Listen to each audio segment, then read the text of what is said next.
Hello, and welcome to today's Real Talk Black Women Pioneers of Tulsa. Real Talk Voicing the Margins is a series of curated live conversations on issues and topics of critical importance to marginalized communities, including but not limited to people of color, LGBTQAI+, and economically disadvantaged citizens, providing a voice and platform for often voiceless people at the heart of the series. Real Voice in the Margins is a partnership with the Tulsa Artist Fellowship, Folk Alliance International, Black Wall Street Times, and Tri-City Collective. I'll start by reading a land acknowledgement. During the pandemic, our Real Talk series has platformed on Facebook Live, and in time, we will return to live audiences at the Guthrie Center. At this time, we would like to share Guthrie's land acknowledgement. In the centennial year of the Tulsa Race Massacre, the Guthrie Center acknowledges the land on which we gather is the home of the Osage, Cherokee, and Muskogee Creek Nations, as well as being the ancestral home of the Caddo and numerous other tribes before the forced removal. Their honor and blood inform our spirits and our work. We also acknowledge the Black Americans who lost life, property, and generational wealth in the 1921 massacre, in the 1921 Tulsa Race Massacre. Their honor and blood inform our spirit and our work. So without further ado, let me introduce our esteemed panelists who are joining us this afternoon. We have Alicia Andrews, who is the current state chair for the Oklahoma Democratic Party. In 2019, she became the first Black person to lead the statewide organization. Though many tried to stop her reelection in 2021, she prevailed with an astounding 67% of the votes. Ida Nozick is the current executive director of the Tulsa Jewish Federation of Tulsa, Tulsa Jewish Federation, I'm so sorry. She previously held the same position in Northwest Indiana. Having grown up in Ethiopia, she brings insight on what it means to survive and thrive at the intersection of race, gender, religion, and immigration status, while living in one of the most conservative states in the Union. And lastly, but certainly not least, we have Dr. Tiffany Crutcher, who was thrust onto the national scene in 2016 after the killing of her twin brother, Terence, by the Tulsa Police Department. Since then, she has become the de facto mother of the movement to hold police and communities accountable for the brutality wrought against Black people. She is the executive director of the Terence Crutcher Foundation and was named the Black Wall Street Times' 2021 Person of the Year. So this Real Talk, titled Black Women Pioneers of Tulsa, looks at Black women who have been instrumental figures in the civil rights movement. Specifically, we are paying homage to Faye Gates, who was a significant Tulsa historian, researcher, and teacher activist whose research took her all over the world. Her reflections on the history of the transatlantic slave trade while in England and the Holocaust while in Poland and Israel powerfully shaped her understanding of the Tulsa Race Massacre of 1921. When she returned to Oklahoma, her work with the Tulsa Race Massacre survivors preserved more than 200 riot survivors, massacre survivor narratives, as well as information from more than 300 of their descendants. This Women's History Month, we pay homage to Mrs. Gates by honoring her memory and the memory of Black women in Oklahoma, whose work has radically changed the democratic landscape throughout our state and throughout this country. So I want to just thank you all for being here again. And I'll just start with just a brief blurb about the history of Women's History Month, which will likely guide our conversation. But Women's History Month began as a local celebration in Santa Rosa, California. And it was the Education Task Force of the Sonoma County Commission on the Status of Women who planned and executed a Women's History Week celebration in 1978. I think that that's important to note, that it was the Education Task Force specifically that started this movement. The movement spread throughout the country in the following year, and in February 1980, President Jimmy Carter issued the first presidential proclamation declaring the week of March 8th National Women's History Week. Women's History Week lasted until 1987, when Congress passed legislation designating March as Women's History Month. So before we kind of kick off and get in the specifics, I would like to know, what does Women's History Month mean to you all? And what are some ways that you celebrate women and pay homage throughout this month? And we'll start with Alicia Andrews. So I've been honoring Women's History Month in my forum, and I like to call it the acknowledgement of Women's History Month, because women make history every day. And I just want to make sure that we highlight that issue. But what's amazing to me is that the acknowledgement of women's history just became a thing in my lifetime. And women have been making history, for as long as the earth has been here. And so I celebrate it because I think it's a time to recognize my sisters and recognize the things that are going on. And I focus on the things that are happening now, the things that are happening in recent history, because I don't want those things to die. And so that's how I celebrate it, and that's how I acknowledge it.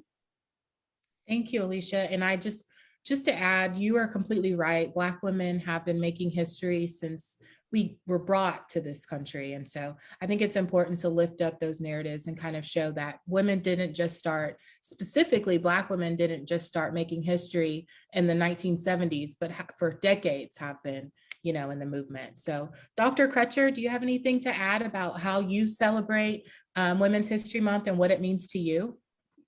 I think Alicia nailed it, really sort of honoring and edifying current day, I would say, pioneers, people who are living. My grandmother used to always say, give me flowers while I live. And of course, while I understand the shoulders that I stand on, like my great grandmother, Rebecca Brown Crutcher, who was a survivor of the Tulsa race massacre, and I just sort of bask in the successfulness of Ella Baker's and the Rosa Parks. I can't help but think about the women I'm on the line with now. I can't help but think about this past week, watching Ketanji Jackson Brown go through what she went through. And I'm just really in this space or place of just gratitude and hopefulness with what I've been seeing, and with the Vice President Kamala Harris. And so what it means to me is that we have to start embracing the victories today, in today's time. And then when I think about the late, great Maxine Horner, a lot of times we talk about O.W. Gurley's of Tulsa, Oklahoma, and the J.B. Stratfords and all of the men, but we never really focus on the Eddie Faye Gates and the women that's been paving the way, again, as you said, Autumn, throughout history. And so acknowledging is very, very important. Giving flowers while we live today is so important to me, and it's a principle that I live by. And Ida, do you have anything to add? Oh, just essentially, I think these ladies have said it all. But for me professionally at work, Women's History Month is celebrated in multitude of ways. We acknowledge, we showcase those that are working diligently within the community to make the community stronger and better, because we do have that unique lens that we bring to the table. And just a week or so ago, we recognized International Women's Day by having 4 panelists from different countries and sort of understanding how it's perceived in their country and what they do in order to acknowledge women and their contributions. And this won't surprise you, but there's so many commonalities in the work that we do across nationalities, religion, you name it. And so it is really just an opportunity to celebrate. It is an opportunity to highlight and showcase. Yeah, I totally agree. And I think often when we think about Women's History Month and the women that we kind of lift up, we do this in a kind of this heroic figure of women. And so Dr. Crutcher, you mentioned Ella Baker, and we know Eddie Faye Gates, and there's Septima Clark and Ida B. Wells, but we definitely have women in our immediate lives who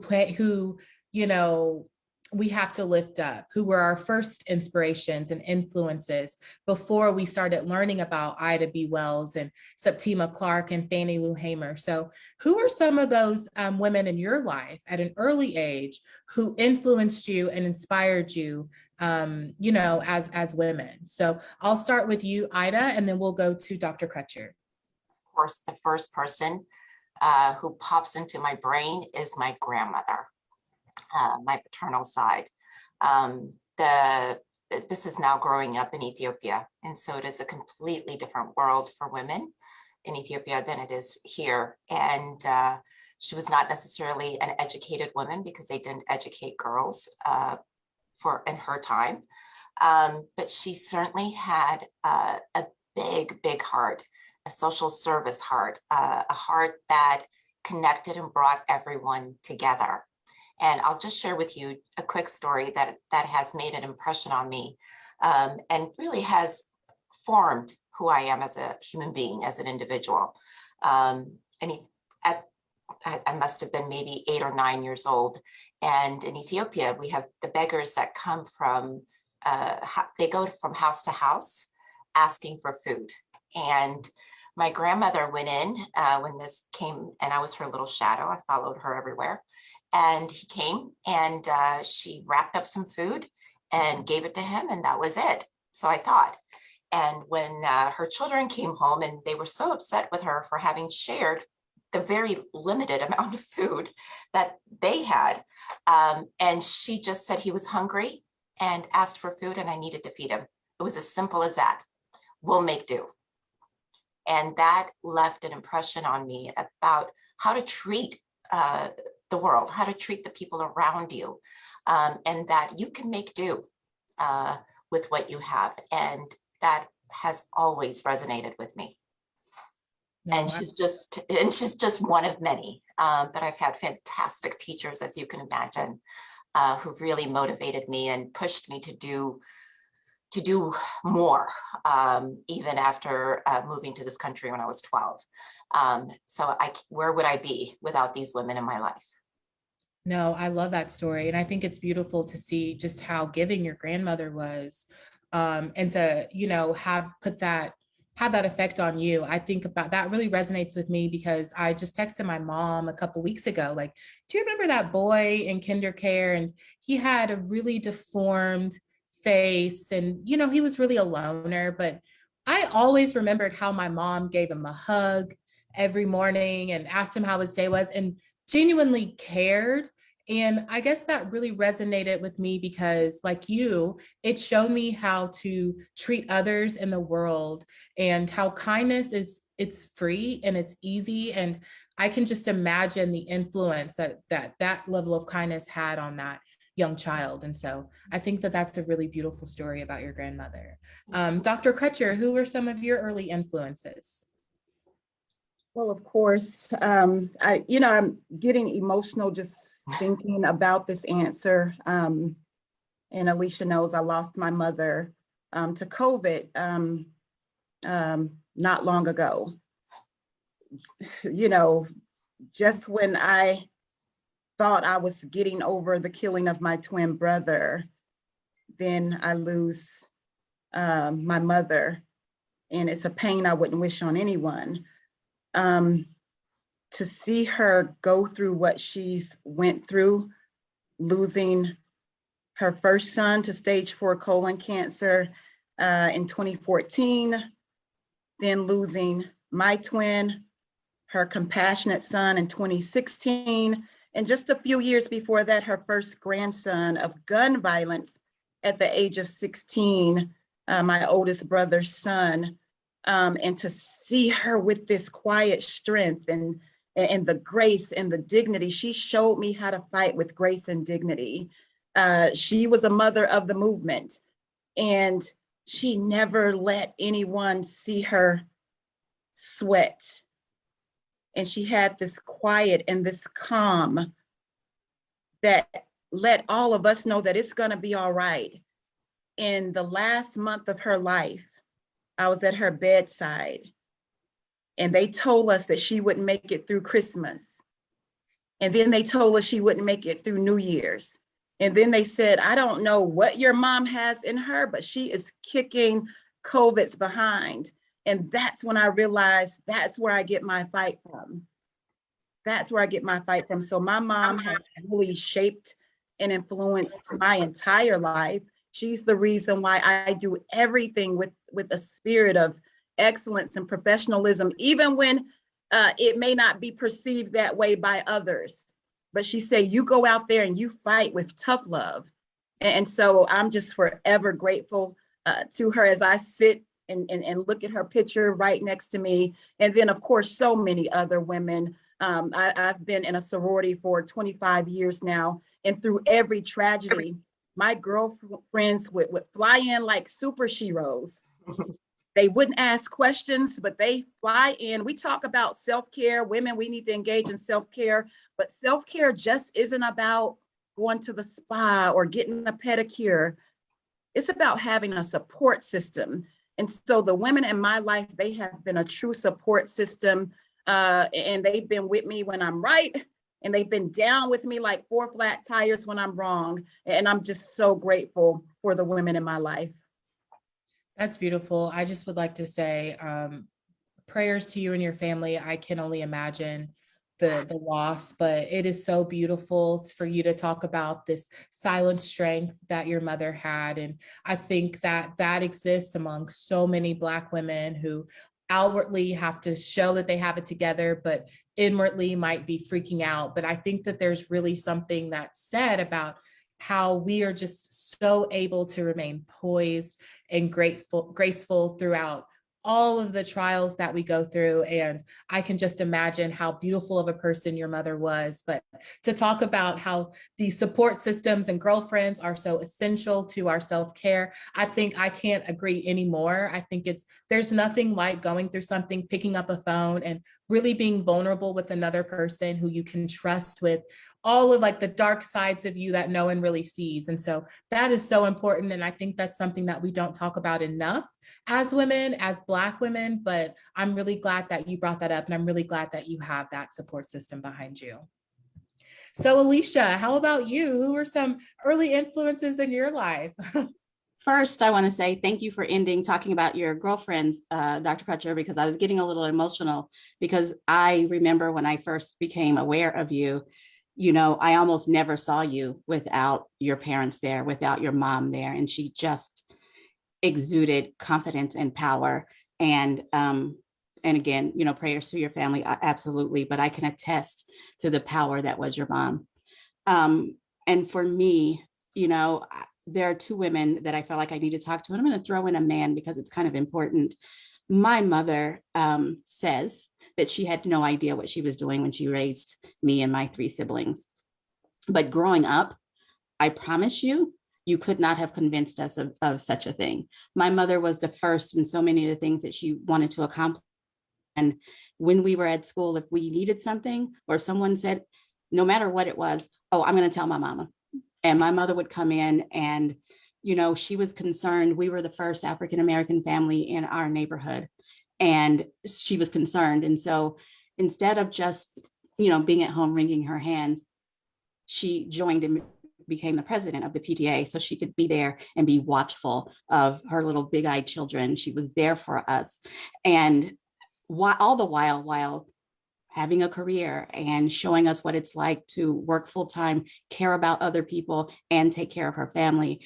And when things get tough and I think, I quit, I can't do more than this, I think, no, my mother did it with 4 kids and taking in every year until I graduated high school. We had a cousin living with us. It'd be a different cousin because my parents both have big families, but whenever there was a child who was having difficulty, they sent them to our house. That's the strength of the people that I was raised by. And that's the thing that gives me strength. And I said, I'm going to throw in a man. Growing up, I was always defiant and I was always, I'm going to do it, even if it seemed out of reach. And my father said, little girl, people are going to see you and think you can't. You know you can, so just do it. And that guides me, because still today in what I do, people look at me and think I can't. And I have my father, who was, in my mind, a feminist. Can't convince him of that, but in my mind, a feminist, because he said, they're going to see you. They're going to see a Black girl that nobody knows, and they're going to think you can't do it, but you can. And so being raised by those two people, you know, I look at my mom, I look at my first grade teacher who taught me how to read. I didn't learn how to read in kindergarten like I was supposed to, but Miss Rucker made sure I learned how to read. And I read every book in our elementary school by the time I was in second grade. Those, I think, are the women that formed me. Those are the women that keeps me going and makes me know that women can do anything. And, you know, as Dr. Crutcher said, I look out and I see what's happening with Ketanji Brown Jackson, and we know that woman can do what it is that she set out to do. And they are trying to tell her she can't. They're trying to tell us that she can't. And in Women's History Month, we're not having it. She's not having it. And so that keeps me going as well. That woman doesn't know me. I don't know her, but it actually inspires me. And I think just talking, like taking a second to spotlight Ketanji Brown. I mean, a lot of people are looking at her confirmation hearing and seeing how empowering it was, and how, you know, stoic she was throughout this proceeding. But I don't know about you women, but watching parts of this was a little triggering and traumatic for me, in the sense of whether the situation at hand may not be specific, but the feeling, the undertones of what they were trying to throw at her, and how she was kind of like dodging them left and right, but doing it in a way where she couldn't show emotion. Really, she couldn't show that, you know, they were getting to her, and she just stayed in this like poised, stoic state, despite the ugliness and evil and hate that was being thrown at her. And like I said, it was kind of triggering for me to watch, because in a way I can relate to feeling that way, and working in academia and working in these historically white institutions, and having to withstand ignorance and racism in a way where you don't seem fazed. So can we talk about that as Black women, especially as Black women, when we're doing that, alongside these controlling images. So we're trying to fight back this image of like, we're angry, but at the same time, like, I am angry and I am upset at these things that are being thrown at me. So can we kind of talk about that in this space? Whoever wants to just kind of jump out, I won't pinpoint anyone, but if anyone wants to just talk about that for a second. Dr. Crutcher, you look like you're chomping at the bit. You know, we could speak on this topic for the rest of the hour. You know, again, Alicia, you're right. I mean, all of us, we all are Ketanji, Judge Ketanji. I could relate to Autumn, just remembering when Terence was killed, and I have to go back to this. You know, I was in Montgomery, Alabama for about almost 20 years. I had my own clinical practice. I was doing well. And of course, I was forced to come back home and fight for justice. And in the middle of all of it came legal battles. And I jumped on the front line, became a spokesperson for my family. And here comes attorneys, ambulance chasing attorneys. And we found ourselves in a lot of battles. And I remember being on the witness stand and being accused of stealing money from my brother's estate, GoFundMe money, okay? Never stolen a day in my life. And this attorney, these white attorneys and the judges, they badgered me on a witness stand and asked me so many questions. Well, where did you get your doctorate from? Or we called the hotel during the funeral and you had 26 reservations. How did you get the money to pay for those reservations? And so on and so forth. And I was alarmed because I've been working for 15 years, making my own money, I have a bachelor's, a master's, and a doctorate. And to be on trial and to be badgered like I can't afford to honor my brother or to pay for his funeral was insulting.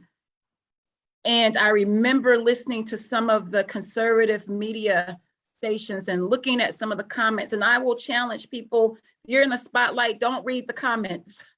Don't ever read the comments. And them asking, well, does she really have a degree? And then I remember going back to Montgomery, Alabama, and my administrative assistant saying, you have lawyers calling, trying to see if you really have a degree or if you work here.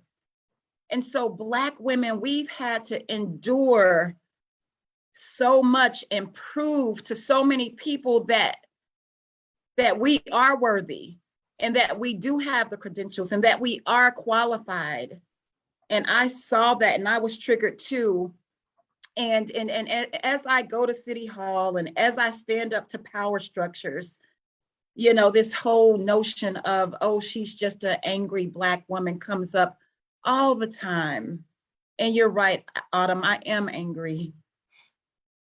I'm angry that this city has yet to atone for what happened to my great-grandmother's community. I'm angry that this city has yet to atone almost 100 years later for what they did to my brother and so many others. I am angry that this city won't utter the words Black Lives Matter, that this governor has signed oppressive bills into law, trying to silence our voices. Yeah, I'm angry. But what I've learned to do, what my mother taught me to do, what my grandmother taught me to do, they taught me how to turn pain into purpose and my anger into advocacy and my fear into faith and my trauma into aspiring to triumph over these giants. And so, yes, I felt Ketanji and so many other Black women who go through this every single day, people prescribing to us what we need to do for our communities versus saying, yeah, you're qualified to develop the plan. You're qualified to make the decisions. And we have to fight these dog whistles and microaggressions every single day of our life. And it's quite exhausting. And so I'll just stop there and throw it to someone else. Well, if I may, you know, when I'm asked any number of questions, I often have to stop and think, why? Why are you asking me this question, whatever it may be? And as you can imagine, we get a lot of questions that have alternative ideas. They don't want to come out and say what it is that they really want to know, which I would find very refreshing and willing to answer about any number of things. But as a Jewish woman, and when I'm at any number of situations, especially I was talking about conferences earlier because I'm in between one and going to another. What I get asked, and I often wonder, do they ask this of others? What is so unique about my presence here that would lead you to question me in such a way? Sometimes it is a questioning of your integrity, your knowledge, they want to sort of formulate, they already have formulated their opinions and thoughts. And now are you looking for confirmation? Are you looking for me to be that angry person or dumb, or what is it? What is the goal here? And that takes seconds to sort of process. And your answer is based on what you feel is right at that moment. But it is, what I find about it is that it's overwhelming, you know, that I cannot be the only voice in the room, but often I am. And so they look to me to sort of come up with the answer and solution in any number of situations. So it feels burdensome at times. It feels overwhelming at times. But ultimately, what I say to myself and how I conduct myself really does matter, because I do have to be that face, the woman of color or the people of color for Judaism, and let them know that it does exist. It's out there. How Judaism is experienced and who in Israel is very different from what it's like in America. So yeah, that's sort of how I look at the questions. Wow. Alicia, do you have anything to add? I do. I've been watching as I can, and there was a meme, and I'm sure you've all seen it. There was a meme following around social media that had a picture of Judge Brown Jackson, and it was that look you get when underqualified people are asking questions of a qualified woman, and watching her. And I posted somewhere on social media that I feel this in my soul. In my role, I didn't run to be the first Black person running the Oklahoma Democratic Party. I ran to fix the Oklahoma Democratic Party, and I live as a Black woman. And when I first announced, literally people were coming at me. I announced, and my platform was, I live in Tulsa. I don't hear enough. And my background in organizational design, I have something to bring. I never said, and I'm a Black woman, because I don't think I have to say that, you can see me. And folks were saying, well, I'm not going to vote for you just because you're Black. I was like, I didn't ask you. I'm asking you to vote for me because I'm qualified. Ask me questions about my qualifications. And it took me saying that in several rooms over the course of several weeks and months to get to a point where people asked me questions about my qualifications. And as I was watching the confirmation hearings, we talked more about child pornography and things that are set by Congress than we talked about her actual qualifications. And as I said, I felt it in my soul. She is the demonstration of, as Black women, we can't just be qualified. We have to be overqualified. And then we have to, even though our credentials say that we are, even though our work history, our work product says that we are, we still have to constantly prove it. We have to constantly prove it. And as Aida said, she can't just be, she can't just show up. None of us can just be and just show up. We have to take all of our existence into account before we step into any room, before we step onto any stage, any platform. And others in our society can just be. And so it is a burden, but what it does is it does make us stronger. It does make us better at what we do. And I'm not throwing rocks. I want to give Dr. Crutcher her flowers. Watching the Dr. Crutcher who was here in the immediacy of the trauma and new to public speaking in the way that you were, though you were dynamic, watching who you are now, after you've been through these trials, it is amazing and awe-inspiring and hopeful and encouraging that maybe one day Tulsa will do right by the families of slain individuals, and because folks like you are on the front lines. Yeah, I think that this panel is so dynamic. You guys are all in different fields, but working toward a common goal within those fields. And I think that that's so important. And also kind of shows how versatile as Black women, we really are. And one thing that you said, Alicia, was, longing to just be. And I've never heard anyone say that, but I've constantly find myself just being like, I just want to be. Like, I don't want to wake up and feel like I have to carry the world, but I just want to take a day out to just be. And you're completely right. Like, when you walk into a room, you're carrying all of your existence. But I also find myself carrying my ancestors with me and thinking about where I am in relation to where they were and the work that they did so that I can be where I am. And I always find myself thinking this is not just about me and my accolades, but this is about my ancestors and making sure that their legacy is not in vain and that I'm setting a precedent for my future the future people who will look at me as their ancestors. And so when we think about the ancestors and those who come before, we have to think about Eddie Faye Gates, right? And how instrumental she was in shaping Tulsa's history. And I think that we also need to think about the fact that, again, this woman's work was laborious, right? She had to track down survivors. She had to track down descendants, build a relationship with them, and allow herself to be vulnerable and create an atmosphere and an environment for them to be vulnerable with her. And then she, kind of took on this burden of their story and made it public.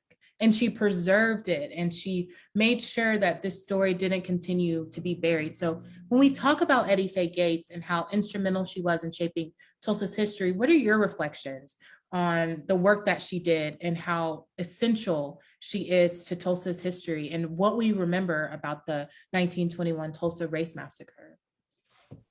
If I could just jump in, I would say that I just simply took the baton. And Alicia will tell you that I'm one of the biggest copycats in the world. I don't have to reinvent the wheel at all. I know back in school it would be considered cheating, but when there's someone that you look up to, you need to be a copycat, and you have to copy the right cat. And so all I simply did was say, what can I do to continue the work that these men and women have done to shape where we are today? And Martin Luther King said it best: every generation has the responsibility to address the needs of its time. And so I'm, again, just standing on their shoulders. And so we have 3 living survivors, 3 known living survivors. We believe that there's more. Mother Viola Fletcher and Mother Leslie Benningfield Randall and Uncle Hughes Van Ellis. And we're just simply doing the exact same thing, making sure that we preserve their stories. I was able to partner with a national organization called Story File. And you may have remembered that they captured a lot of the Holocaust survivor stories through an interactive storytelling project. And so this organization, they go around the world preserving stories of civil rights leaders before they die. And that way those stories will be preserved for their children and their great-grandchildren and so on and so forth. And so I was able to preserve Mother Randall's story, Mother Fletcher's story, and just simply copy in a more modern way what Eddie Faye Gates did. But she was the gatekeeper of our history, and it is because of her that we're able to bring forth a historic lawsuit and share the oral historical accounts of what happened 100 years ago. And so we are forever indebted to her and her work, because she didn't have to do it. She was just someone like you or I and said, I want to do this. And now you have people who are wanting her exhibit and wanting to share it. And again, it is because of her we were able to shape and form this fight for repair, respect, and restitution.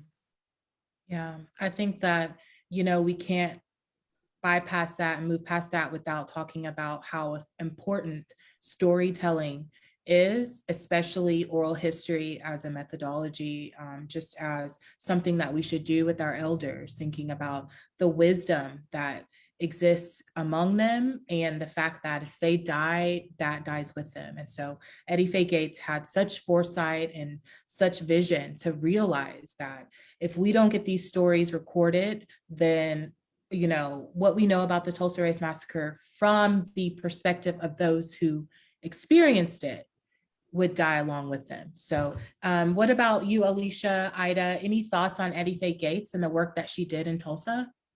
I actually do have some thoughts. I was raised in Oklahoma City, and in Oklahoma City, our icon is Clara Luper. And so moving to Tulsa, you look around for that, because that's what I was raised on. And I, as an adult, would find myself at libraries where Eddie Faye Gates was she wasn't even holding court. It wasn't like a a seminar where she was scheduled to be there, but she would just be there and people would be asking her the information about this, and just, listening to her and her passion about it ignited my passion about it. Because when I was in school, and I think I'm the oldest one on here, when I was in school, the race massacre was called a riot, and it took up a paragraph in the Oklahoma history book. And I remember coming home to my family saying, did y'all know about this? Because again, I'm from Oklahoma City. My parents didn't know anything about it, but they made me go to the encyclopedia and learn about it. And so it was always part of this thing that I cared about. And then meeting and encountering Eddie Faye Gates all over Tulsa. I mean, you would just be places and she would be educating folks on what we now know and own as a massacre, but she would just be there. And I am troubled, and probably the only one here, but troubled by what I'm calling bandwagoning of all the people who have now kind of identified themselves as a seminal historian on the topic. And this is a person, a woman who, as Dr. Crutcher said, as you said, Autumn, she met these people, she engendered herself with them, got them to a point, because it was hush hush. People were talked about it amongst their families, but they weren't talking about it. And so her getting their confidence, getting them to a point where they felt like they could make those recordings is powerful and should not be minimized. And I feel like it's been kind of backburnered because of all the new seminal folks. And so I'm grateful that Tri-City Collective has decided to honor Eddie Faye Gates, because she is one of the women that we need to acknowledge that made history, recorded history, and cannot be erased from history. And I love that you said that. I mean, I think that that's a clear sign of women's work just being kind of swept under the rug. At Gilcrease, as the lead researcher on her archive, there's just such a breadth of knowledge within that archive and clear motivations for why she carried out this work. But when we think about Eddie Faye Gates, I think it's important that she wore a lot of hats. Like, we talk about the major work she did with the Tulsa Race Massacre survivors, but she was also a teacher. And the impact that she had on her students as a teacher is also something that we have to lift up as being, essential throughout this community. She also did research on Holocaust survivors, which, was another oppressive group and story that's sometimes romanticized or not really dug into as comprehensively as it should be. And so I think that, it's not enough to just think about Eddie Faye Gates and her work with the Tulsa Race Massacre, although that was huge. It's also important to think about all the identities in which Eddie Faye Gates encompassed, and really comprehensively giving her flowers for being such a role model in this field, in this field, in this field, in that field. Aida, any thoughts from you? Well, my comments are very brief in that I'm somewhat ignorant about Tulsa as a newbie, but I couldn't help but make mentally parallels between her and Zorna Neale Hurston, who was able to capture such rich language and history about a time, and think about where, not having that sort of rich history and content to read and reflect and understand.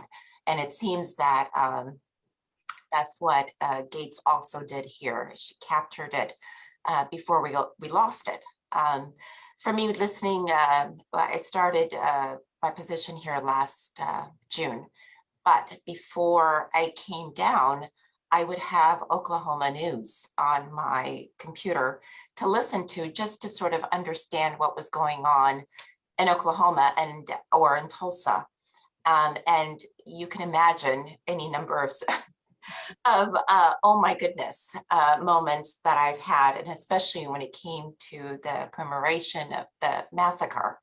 And, and initially I was thinking about how do we, meaning the Jewish community, how do we become or help or get involved in this sort of situation? I mean, there's so many commonalities, but but ultimately the decision was I was too new, and I don't want to overstep. I don't want to misappropriate or bandwagon or any number of situations. So those are my comments.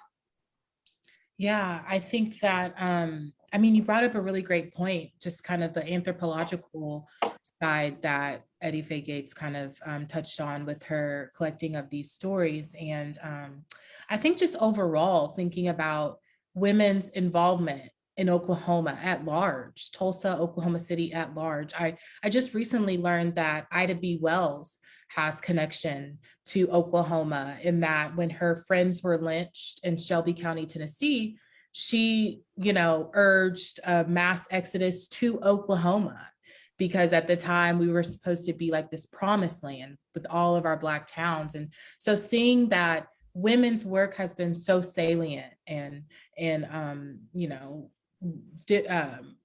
I guess radicalizing the democratic landscape in this state. It's really tremendous. Alicia, you mentioned being from Oklahoma City, and I'm from Oklahoma City as well. And one thing I took away from something you said, Dr. Crutcher, was this idea of being a copycat. And I will definitely say, when I came to my dissertation topic, it was copycat status. I was starting to look at Clara Luper and what she did as a teacher and how we could learn from her and mimic her, even though she taught during, segregation and during desegregation. We're living in what Michelle Alexander calls this new Jim Crow.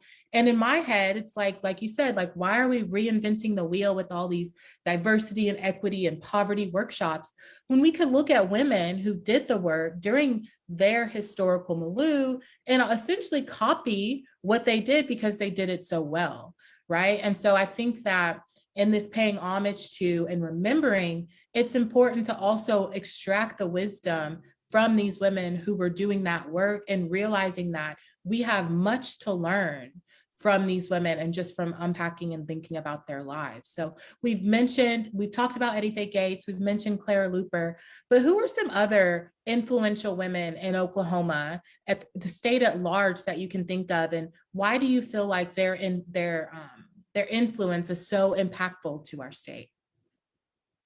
And we'll start with Alicia.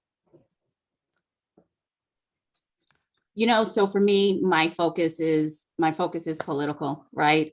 And so, beyond my mother, who was the first African-American woman to be a deputy director at a state prison, right? So I have that, right? And that's what I fall on. That's what shoulders I stand on.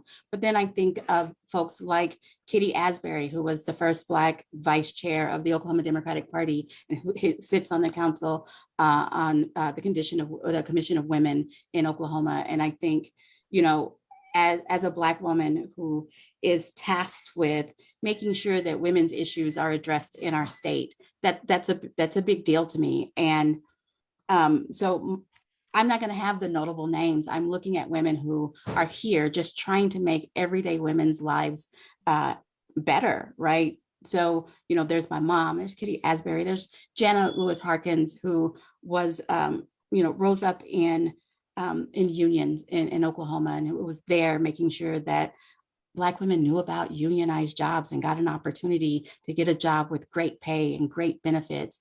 And so those are the kinds of women that I look to.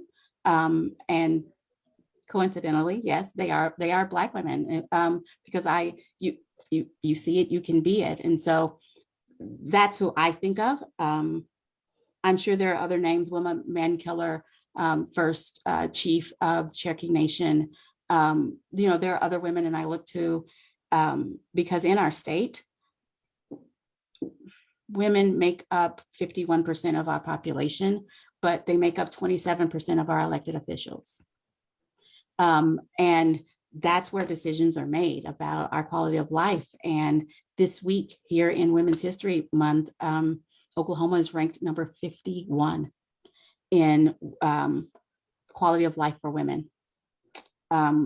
How much money women can make, what our health outcomes are, our involvement in decision making in our state. We're number 51. That's of all 50 states and DC.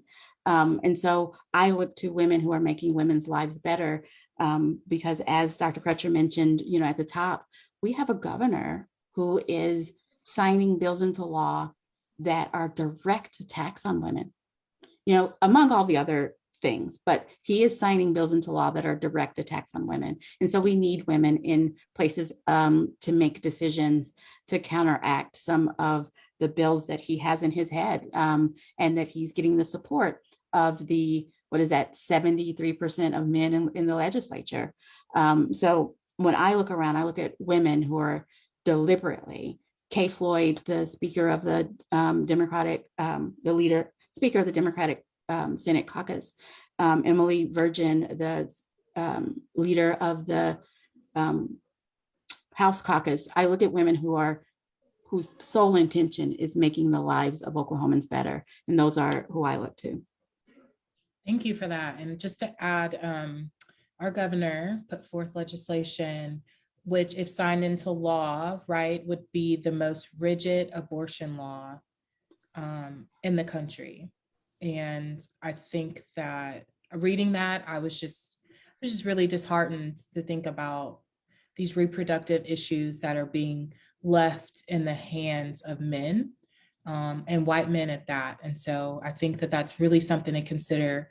Like you said, Alicia, the representation of women in politics, women who are, having a voice and having a say when women's rights are directly influenced by men. And so thank you for that perspective.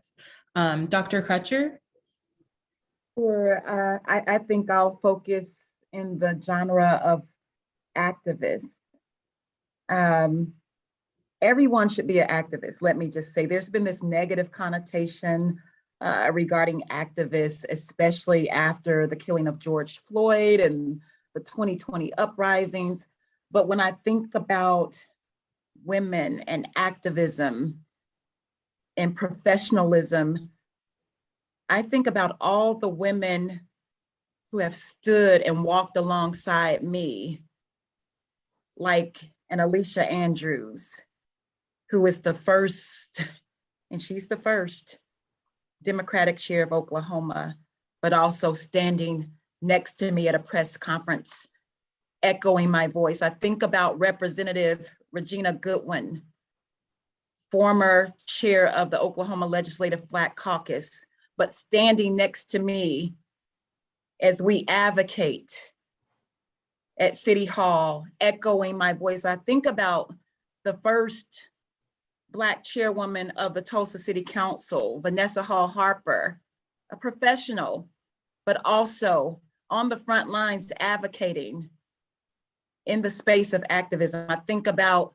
Tierra Estes, a beautiful young woman who started an organization for children and for parents, Teach Not Punish, but at City Hall, clapping her hands and turning her back. I think about Onika Asamoah Caesar, who started Fulton Street Coffee and Books, walking with me to canvass the neighborhoods, bringing sunscreen, and at City Hall, turning her back to the city councilors, echoing my voice. I think about Ebony Easley, who started Art Forms, but also standing next to me, shutting down streets.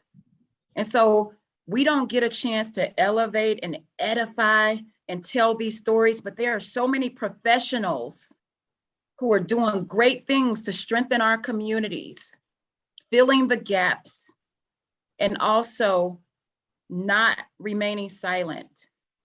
We're telling our own stories, and we're advocating, and we're on the front lines every day, making sure that our children who look like us don't have the same fate as some of those who have gone on before us. And so I just honor those women on this day, and thank you for this question. You're welcome. And you mentioned Onika, and something that Onika said in Marlon Hall's exhibit, Dear Black Future. She had to write a 4-word letter to her future, to the future generation. And her letter was, dance wild and free. That's what Onika came up with, dance wild and free. And it resonated with me because she talks about dancing. and how freeing it is to dance and how it requires a level of just getting out of your head. And as Black women and as Black people, oftentimes we don't have that luxury of just dancing and getting out of our head. We're constantly filled with this need and desire to do something and be something. Dancing wildly at that, you know? And then in free, she says specifically, I say in free, because, you know, freedom like denotes a struggle, you know? In free means that we're free. We're not still struggling for freedom, but we're free. So we're dancing wild and free. And that's something that I'm going to always remember, that 4-letter word, even though it's for the future, it's something that was for me as well, because I think about just my positioning in the world and the fact that we all should allow ourselves to dance wild and free, away from the struggle, but just kind of back to what Alicia said, just being, just existing. And so, Aida, I'm gonna go to you to kind of finish us off, but who are some influential women that you can speak to that you would like to, you know, take this opportunity to lift up? So many. I have been so fortunate to have a collection of women, I would say, from the very beginning. They had July, so I started in June, and in July there was a dinner at someone's house. It was all women, and it was from various walks of life.